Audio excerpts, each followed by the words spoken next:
looking right now, I don't know, it's almost Elul, and already in Tammuz, those who are Darshei Rishumos point out that the month of Tammuz is already a time which is Mesugal for Tshuva, is Zrizin Makdimin V'osin Tshuva, like the Svarim HaKadoshim say. Tammuz is Rosh Tevos Zrizin Makdimin V'osin Tshuva, not in order, but that's the Rosh Tevos of Tammuz. And there's even a Gemara that says that it's a humorous Gemara on the surface, but it's a rather deep Gemara. The Gemara says that it's better to walk behind a lion than to walk behind a maiden. Better to walk behind or maybe the Gemara says maybe it's better to walk in front of a lion than to walk behind a maiden. In other words, you have the lion behind you that can pounce you at any moment, rather than to walk behind a lady. The simple interpretation of the Gemara is here, Hure Avera, but the Svarim HaKadoshim explain that it's better to walk in front of the lion. The mazel for the month of Av is the Aryeh, and the mazel for the month of El is the maiden, is the Besula, is Virgo. And so it is better to do tshuva, be Zrizin Magdimin, and to do tshuva before the Aryeh than it is to be walking behind the maiden. So it's a time to start thinking about tshuva, and I thought that maybe we would learn, and some people expressed interest, that we would learn some of Rav Kook's teachings on the Indian of tshuva, specifically the Sefer Iggeres HaTeshuva, but as a somewhat of a hakdama, a remarkable piece of Torah literature can be found in the Sefer Iggeres HaTeshuva, Rav Kook's letters, in the second chelek, in letter 378, Shin Ayin Ches. The letter was written in 1911 in Taf Reish Ayin Aleph, and it was written to Rav Yaakov Moshe Charlap. Rav Yaakov Moshe Charlap, of course, was the Talmud Chaver of Rav Kook, a very dear friend of Rav Kook, who in many ways saw Rav Kook as his Rabbi, and in other ways saw Rav Kook as somewhat of a soul brother, a kindred spirit. And in 1911, Rosh Chodesh Elul, not too far away from where we are right now, Rosh Chodesh Elul, Rav Kook penned the following letter. Now what's remarkable about this letter, and we're going to read it, or some of it, together tonight, is that this letter was written 14 years before Rav Kook published Iggeres HaTeshuva. The Sefer Iggeres HaTeshuva, which we may get into, we'll see what happens. The Sefer Iggeres HaTeshuva is somewhat of a composite Sefer that comprises 3 prakim that Rav Kook wrote kind of in one shot. What I believe, although I do not have any clear verification, is what Rav Kook is referring to here in this letter when he refers to the Iggeres HaTeshuva, the Iggeres HaTeshuva. He's referring to some letter of tshuva that he wrote and that he's very excited about publishing.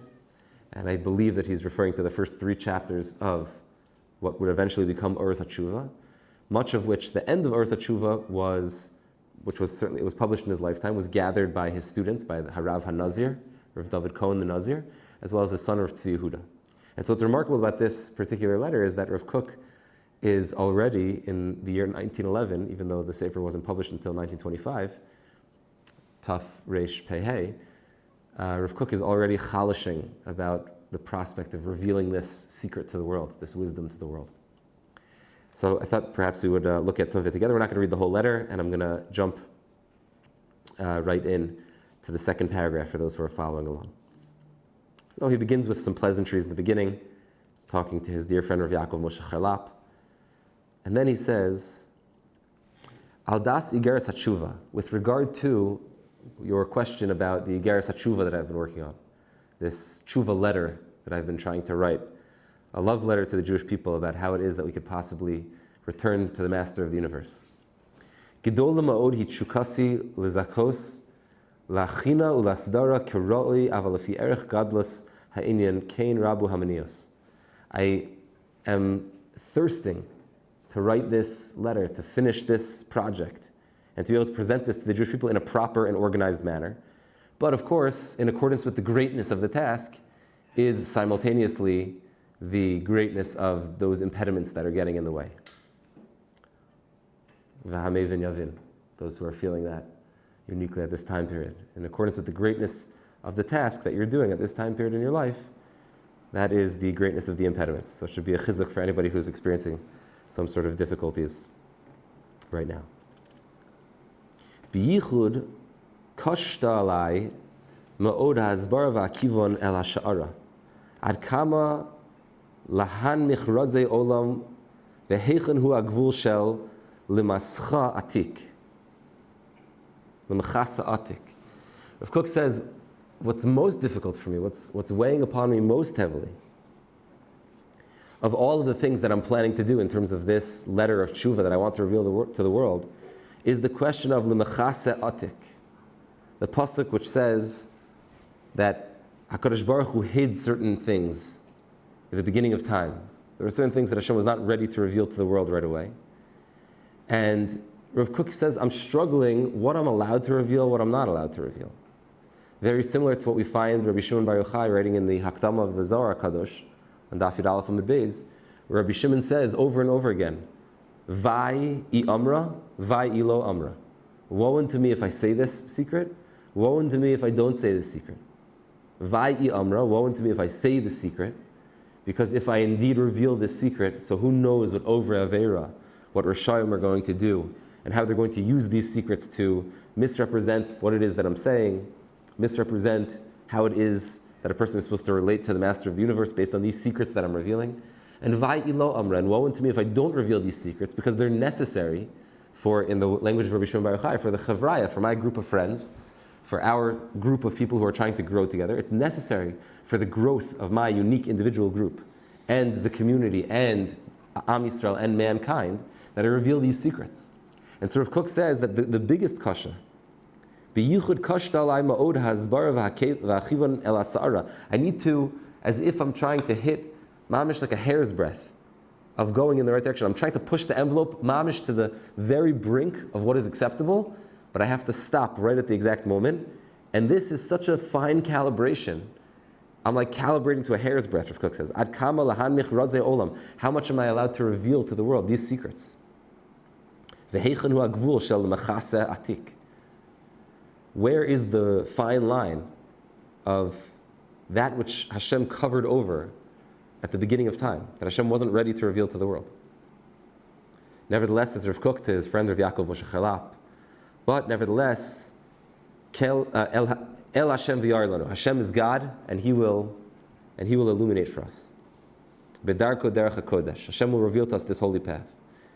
B'yesod hakol tzricha levoa ezbara haklalis shall be tachot. So he says, if you want to understand, b'yesod kol, the foundation of everything that we're going to learn about Rav Kook's Mahalach and Tshuva, the first thing you need to understand, says Rav Kook, is you need to throw out anything you ever believed or thought about Tshuva in the past. B'yesod hakol tzricha levoa ezbara haklalis shall be tachon haTshuva. Tshuva is a safeguard. For most people, when they hear the word Tshuva, still ad hayom hazeh, me to this day, when you hear the word tshuva, and for people who consider themselves or are attempting to be ba'alei tshuva, who think of themselves in that way, some of us think of themselves as, I was broken and then I found something, or tshuva is this heavy path of looking myself in the mirror and acknowledging my own shortcomings. Rav Kook says the yesod haklalis, the fundamental principle of tshuva, is bitachon hatshuva. Bitachon hatshuva. The fact that you can bet your last dollar on tshuva. Bitachon hatshuva means you could place your faith in tshuva. Not just because it works, but because your entire ability to serve Hashem in any given moment and not give up, because of the fundamental human nature of making mistakes and not doing it perfectly. If you don't have tshuva and you don't have it in the right way, if it's just a guilt trip, you don't know what tshuva is. But if tshuva is bitachon, if tshuva is the card that you pull out, I remember, I don't know if they had this in every, I'm sure they had it in anyone who came from America. I'm not sure about our Canadian friends or our English friends. But in America, there used to be this thing, especially in high school. There was always those guys whose fathers belonged to the Police Benevolence Association. And you would get this, it meant that you made a donation to the police, and you'd get this Police Benevolence Association card that you would keep in your wallet, conspicuously right next to your license in case you ever got pulled over. And when you got pulled over, you would just flash your license with the police benevolence thing, side by side of each other, oh, officer, was I going too fast? Police Benevolence Association, Or like you get like a special card, like my father's a physician for the police force, like he saved like a cop's eye when he got like, his eye knocked out or something. So tshuva is that bitachon card. Tshuva is the card that you keep in your wallet, you keep in your back pocket, that you could flash at any moment to yourself when you feel like you're at the edge of your rope. When you feel like I'm trying this and I'm trying that, and nothing's exactly panning out the way that I was hoping it would. That's the yesod haklalis, shel bitachon tshuva, v'otzem hashalva, simchas oz. These are not words that we normally associate with tshuva. It's the otzem hashalva, it's the awesome strength of tranquility. That's what tshuva is. That's what tshuva is. I thought tshuva is like slach lanu and fasting and I'm no good. And tshuva is the otzem hashalva, simchas oz, shetzrich lios mislabeshes hanefesh shel kol ish asher ora tshuva meir b'nishmaso. Person needs to garb themselves in this cloak of tshuva.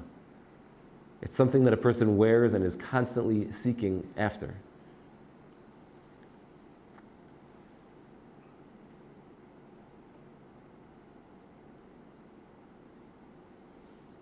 Cook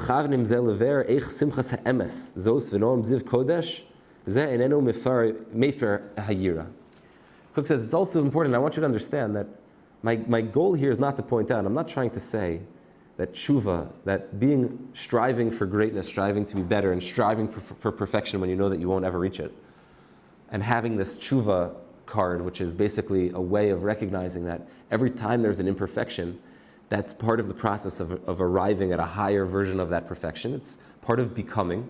Like Rav Kook writes in a number of places, the yesod of life, that perhaps maybe one of the most, the cornerstone pieces of Rav Kook's theology, is that the reason, this is not to be understood al regel achas, but I'll say it nevertheless, that the reason that Hashem created the world is that Hashem is perfect. But there's an element of perfection which a perfect being, kiviyachol, is lacking. Everyone would agree that the capacity to grow is a positive thing.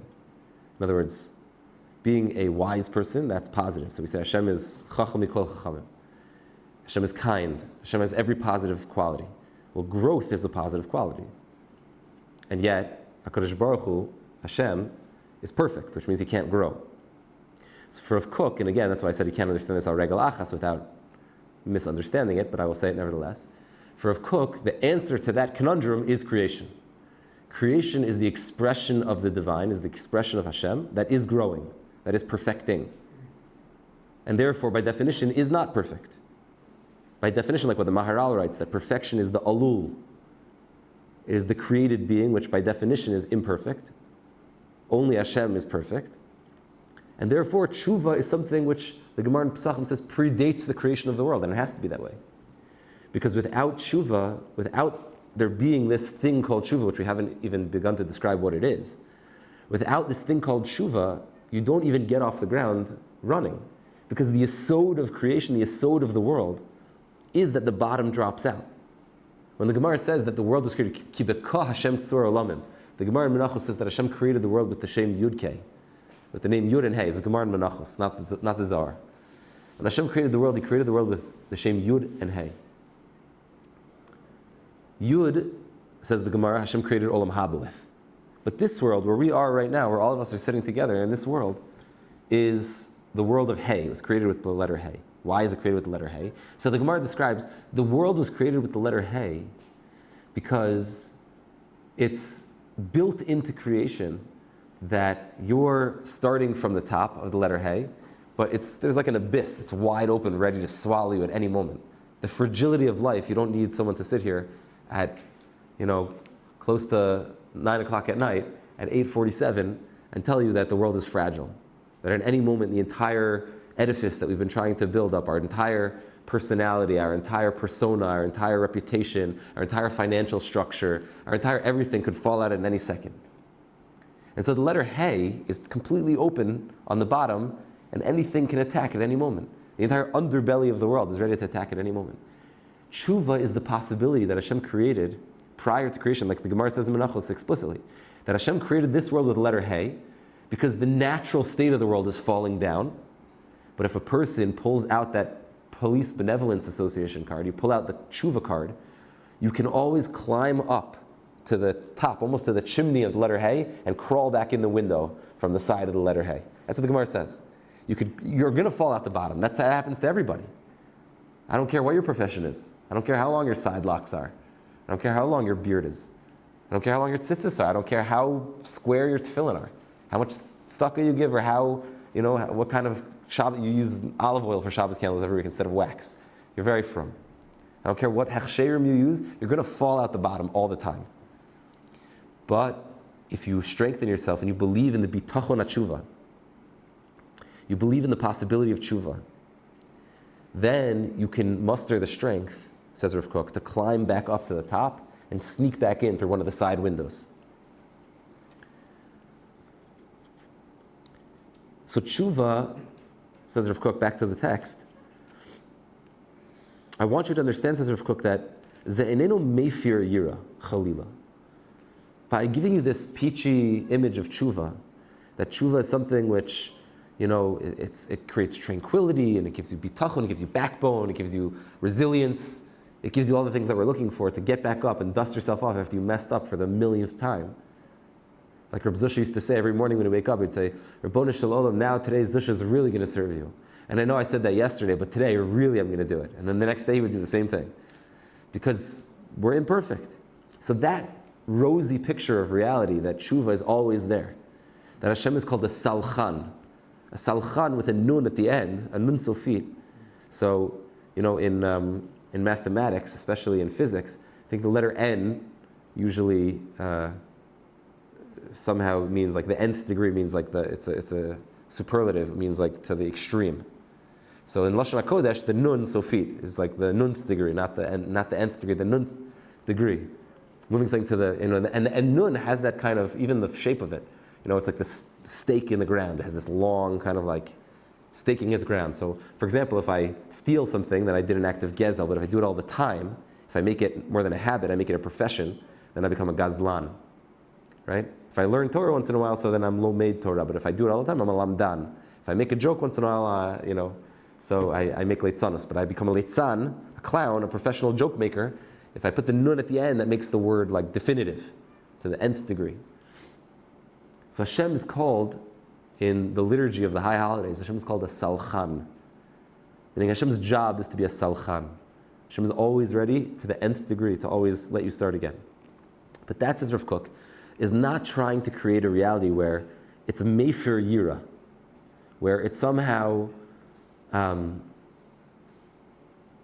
unties. To be meifir means to unbind, to somehow make less potent the koach of yiras Hashem.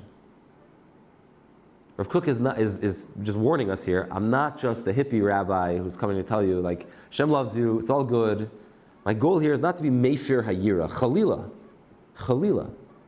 Ve'ineno megara kechut asara mikol ha'is hanafshis haniknis benefesh mikol minei tzirurim shel yira tata. My goal here is not to undermine all of the previous works that came before me. The works, like the story that there was one time the Gra was once giving a shiur, and he was studying the Sefer Reishis Chachma, which is a Musar Sefer, but it's a Musar Sefer that's laced with a lot of Kabbalistic language and imagery. And they were learning a particularly heavy section of the Sefer that was talking about some of the, maybe less exciting parts of schar va'onesh in the world to come, of reward and punishment, of the recompense of the world to come. And it got so scary, the description that the Gra and the way that the Gra was saying it over, that one of the guys who was there just like passed out. And when he came to, he said to the Gra, like, not really, right? And the Gra was like, no, really, So all of those descriptions, says Rav Kook, the Mechilas covered all those descriptions of Yira Tata. Rav Kook once wrote in a letter to somebody who suggested Chalila, this is in Yoned Yom HaShmita. It's in the Iggeres HaTeshuva also. Rav Kook once wrote in a letter to somebody, a Talmud Chacham, who had written a letter to one of the Yishuvim saying that because you're being lax in the laws of Shemitah, it was like a not religious Yishuv, it wasn't like Heter Mechira, like they weren't keeping Shemitah Bechlal. Because you're being lax in the laws of Shemitah, so that's why Hashem burnt down your farm. Something ridiculous like that. And Rav Kook wrote back to this Talmud Chacham, who was a Talmud Chacham, he knew Torah, but there's 4 chalakim of the Shulchan Aruch. There's a 5th chalik of the Shulchan Aruch that they don't teach you in rabbinic school. Usually you learn that from your parents. It's called like menschlichkeit or something. So he said to this rabbi, he wrote him a letter and he said, the lowest form of serving God is the form that you're trying to present to these people. Is it any shock that they're not on board with your agenda? Like you're giving them the lowest form of, not that there's no schar va'onish, it's real. There is such a thing as reward and punishment, but you're like, underhand lobbing them like the least theologically respectful. Motivating. Yeah, and true. It's not true, meaning you're giving them something so babyish. Yeah. And so, is it any wonder that they're not on your? So Rav Kook says, I'm not trying to take away from that. I'm trying to build on top of that. In fact, I remember many years ago, my father pointed out to me. I don't know if he heard this from somebody or this is his own chiddush. My sense is that he heard this from somebody. There's a line from Rav Hutner in one of the letters that Rav Hutner, who was in some ways a Talmud of Rav Kook, Rav Hutner wrote to one of his students that like a pitgam, like a statement. He said, if a person has yira without ahava, so there's certainly a lack of love in their relationship with God or with a spouse, or yira without ava there's a lack of love there. But ava without yira is nothing at all. There's no baseline. I love you so much, but I don't respect you. I don't have a basic, awe for you. I don't stand back and appreciate you on your own terms before I start adding on my. Yira always precedes ahava. So if Kook's saying here, I'm not coming to take away yira tata. Yira tata meaning the baseline yira. So my father always likes to point out that yira has to come before ahava. And this is very much in his vein, my father's way he appreciates these types of illusions. If you take the word yira, okay, here we have take the word yira for all our friends watching at home, and you make that the first line of defense. Yira. Let's see how clear this will be for you. So if yira is on top, and you basically make yira the first step, and then number 2, you add to yira, you add ahava. Okay, so then you're in business, because the two of them can work together, right? So you have yira like this, and ahava like this, and you have yira like this, and ahava like this. Clear? You see that? Mm-hmm. Right? Stacked. It works in both. In other words, it's falush, as we would say. It's mishulav. The two of them, they intersect with one another. But if you try to put ahava before yira, and you try to make ahava lovey-dovey without having basic respect for the institution of the marriage, of the religion, of the job that you're doing, and it's all just, all good, so then it's not intersecting, and there's a fundamental flaw in the relationship. So Rav Kook says, I'm not here to undermine the yira tata. Adrabah. Odu marbez hakoach hatimtzasi shel hazihiris vazrizus hanishmatit. The tamtzis of zihirus and zrizus. The possibility of being a person who is, here he's most certainly referencing the Sefer Mesilas Yesharim, which begins with this ladder, this stepping stone of beginning by first being zahir, and then zariz. Zahir, being careful to make sure that I'm not going in the wrong direction, yira, and then zariz means to be alacritous, to be speedy, to jump at opportunities to do something, to try to fill a void when there is one. Basically, zihirus is sur me'ra, is staying away from evil, is making sure that I have the proper borders and guidelines, making sure that I don't go a step out of line. And zrizus means that once I have, everything kind of set up and the borders are very clear, and I have a large gate that's making sure, like a mashal that I once heard from a very fine educator, that he was explaining to a group of teenage boys. He said, if I would give you a basketball and tell you to play a game of basketball, or name the sport, whatever it is, on a rooftop of a skyscraper, so if I would put proper borders around the edge of the skyscraper, you'd be very comfortable. You'd run all over the place. You'd run full speed. You'd just bump into the borders and zero. But if there were no borders, you'd all be huddling in the middle the whole time. You wouldn't be able to have any fun. In other words, the borders, the zehirus, the making sure that the gates are properly in line, are there so you could have more fun. And the representation of tshuva that Rav Kook wants to give us is a more fun version of tshuva. But Rav Kook says, but let's not forget that there's a zehirus that comes before zrizus. Ve'imzos hagdola ha'elyona shel behikus chesed or kadmon mimalaes es kol chedrei haneshama 𝗦𝗢𝗖𝗜𝗓𝗔𝗟. Kook is very poetic, can I tell you? Together with this, Hagdola Ha'elyona shel Behikus Chesed Or Kadmon, the shining light of this most early, this most primal kindness that Hashem gave to us, which is the inyan of tshuva, like I said before, the Gemara in Pesachim, that tshuva comes before, tshuva is kadma la'olam, which fills every chamber of the neshama with bitcha tzuma, with an unbelievable ability to trust oneself, the ability to move throughout life, to make decisions, and know that if I mess up, I'm going to try my best. And this is also a remarkable thing. This is also a remarkable thing. What Rav Kook wants to give, and this is a little bit, we haven't learned enough yet of Rav Kook's Mahalach and Tshuva, what Rav Kook wants to share, what the tzaddik wants to share about the inyan of Tshuva is there's a way of staying away from what's bad and doing what's good. And that's, I would say, the chitzonius of what it means to be a Jew. The chitzonius, the externalities of what it means, the trappings of what it means to be a Jewish person, is I stay away from the bad stuff, stay away from cheating, I'm careful with my mouth, I'm careful with my money, I'm careful with my eyes, I stay away from the bad stuff, and I fulfill my obligations. Say Asher Yatzar when I come out of the bathroom. Shake a lulav and esrog on Sukkot. I light Hanukkah candles on Hanukkah, hear shofar on Rosh Hashanah, fast on Yom Kippur. I do the things I'm supposed to do, and I stay away from the things I'm not supposed to do. That, says Rav Kook, is a very baseline. That just means you're not dead. What Rav Kook wants to offer, and what we're all kind of striving for, I would say what we're even striving for, even if we're not doing those things. And even if we're not doing the mitzvos, what we're really missing, what makes a person, and this is, I feel like, a big kind of, this is a big mistake that people make. There are people who will consider themselves and say, I'm not religious, or someone will say, I am religious.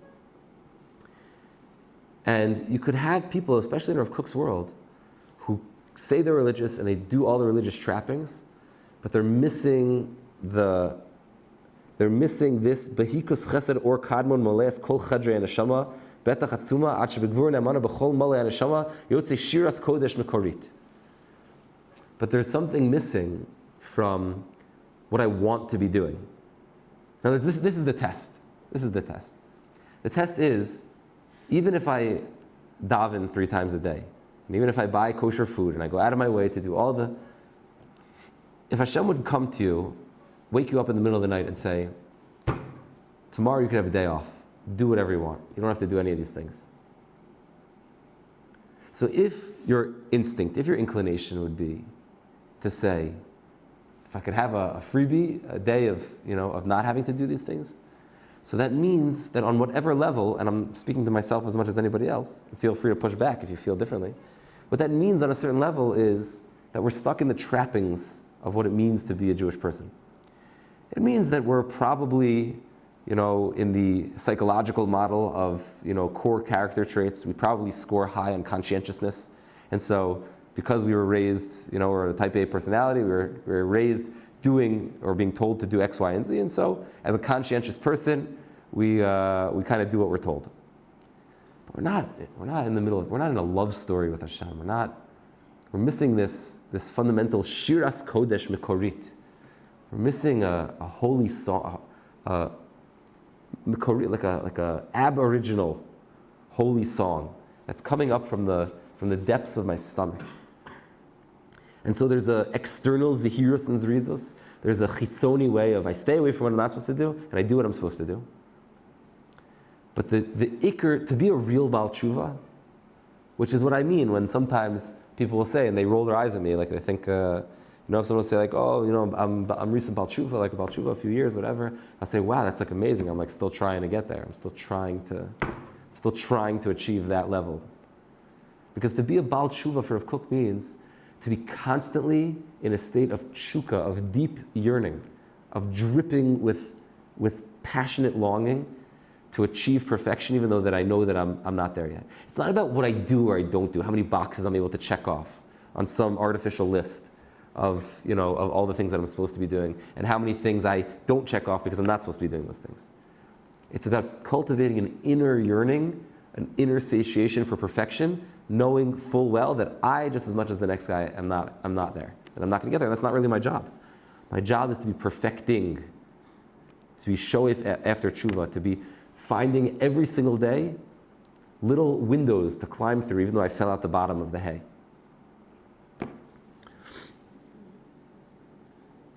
Now this is so beautiful. Rav Kook says, well, we're starting to move towards the end here of at least what we'll do for tonight. I don't want to go too long. Especially first chance, you get a chance to taste. I'll know if you come back if you want to do more. So Rav Kook says, what is the nature of this song? This is so amazing. This is like, jaw-dropping. What's the nature of this song? What does this song sound like? When the soul is singing the song, the Shiras Kodesh Mekoris, this aboriginal holy song that comes from a place that's very deep inside, that has very little to do with how much I'm doing or how much I'm not doing. So the nature of this song, says Rav Kook, which is basically just a string of paraphrase from Tehillim, the nature of this song is Hasoleach l'chol avonaychi. You start to sing this song. Master of the world, you are Soleach l'chol avonaychi. You are the one who forgives all of avonaychi, comes from a lashon of transgression, of avon. Now, I want to, at the end, let's just read the sentence, and then I'll explain the weird or the odd grammatical formulation of avonaychi, because that's the jaw-dropping yesod of what Dovid'l is referring to in Tehillim, and what Rav Kook is saying here. Hasoleach l'chol avonaychi, Master of the world, you forgive every time I do avonaychi, some sort of transgression. Harofeh l'kol tachluaychi, you heal all of the tachluaychi, from the word of choleh, all of the sickness. Hagoel mashchis chayaychi, you redeem me from the mashchis, from the destructive forces of chayaychi, of life. Hama'atarchi chesed v'rachamim, you are ma'atar, you crown me with chesed and rachamim. Hamasbia betov adaychi, tischadesh k'nesher nu'uraychi, you satiate with good everything I could hope for, my innards. Tischadesh k'nesher nu'uraychi, and you renew my na'arus, my youth. When I feel old and I feel stale, you renew my na'arus, my youth, my youthfulness. Now, the Mefarshim on these psukim in Tehillim, the Mefarshim in these psukim explain that the grammatical formation of avonaychi is like a compound word, right? Because in Hebrew, there's a word that you could say that's avonai, my sins, havonot sheli, and then there's another word, avonaich, your transgressions. Avonaychi is like a compound, which means my, your, our, combined. And in doing this, what Rav Kook is saying is that the song, the Shiras Kodesh of Tshuva, comes and stems from the recognition that this is not Dovid'l or any one of us down here in this dark world fighting this out by ourselves, but that my success and my failure and my transgression and my lack of youthfulness and my lack of being crowned with chesed and rachamim, my sickness is not my sickness, but it's our sickness.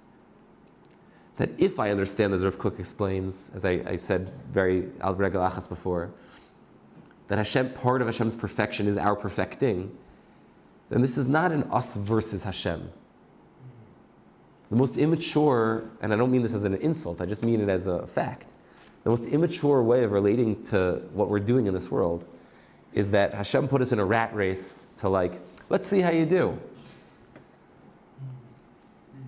As opposed to recognizing that this is a divine story that we're fortunate to be a part of. In the words that Rav Kook writes in the Sefer Oros, and just five more minutes. Rav Kook writes, Aval Yeshuasam shel Yisrael tamid hu Yeshuas Hashem. Every time the Jewish people are redeemed, every time a person's transgressions are forgiven, every time a sick person is healed, every time there's a geula for the mashchis of chayim, of life, every time there's satiation and there's newness that's given to something which is stale or which is hungry, that Yeshua for the Jewish people, tamid hi Yeshuas Hashem. Like we say on Sukkot, ani v'ho Hoshiana. Ani v'hu Hoshiana. It is both I and him together who are being saved. Kasher padisa mi Mitzrayim goy ve'elohav. When the Jewish people were redeemed from Mitzrayim, it was both a nation and their God who was redeemed.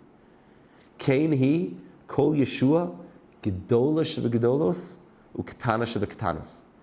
The greatest salvation on a national cosmic level and the most basic, smallest of the small salvation that any Jew has at any point in all of history is all a divine salvation. Hashem himself is being saved.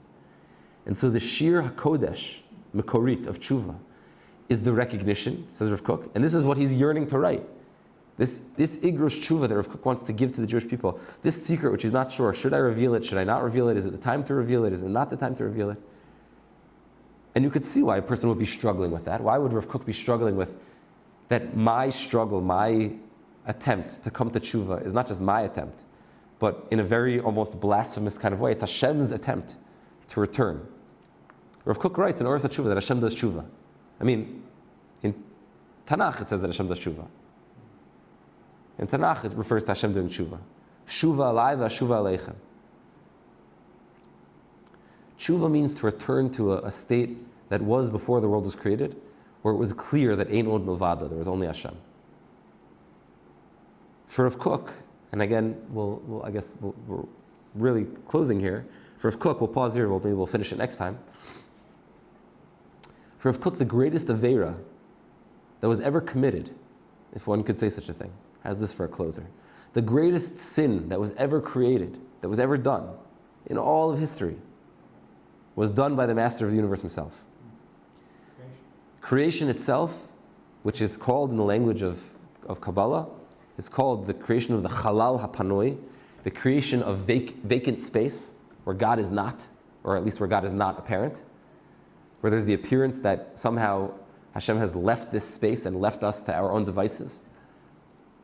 The fact that Hashem orchestrated such a thing called the tzimtzum, where he constricted himself and created the appearance of being absent, was the greatest covering of God's existence that could ever, no matter what aveira you ever could do. I remember we were once talking, some of us here, we were talking about somebody who was going through a really hard time and was planning out, maybe you don't even remember having this conversation, but a friend who was planning out what non-kosher food they were going to eat on Yom Kippur, and making a phone call about this, to show that's how far. You don't hold a candle, whoever that person is, they don't hold a candle to what Hashem himself did when he created the world.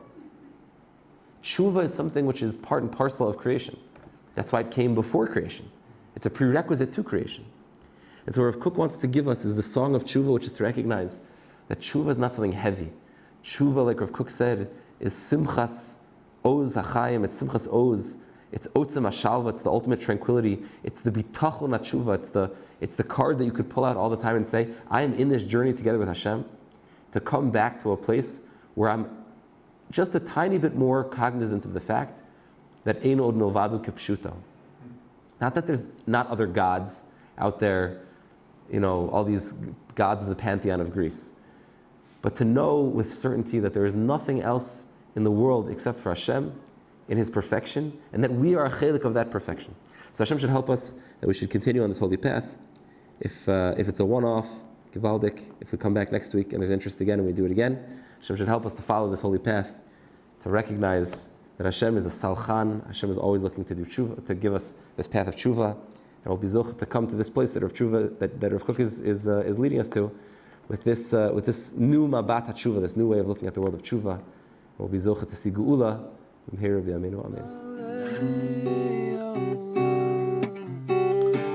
Amen.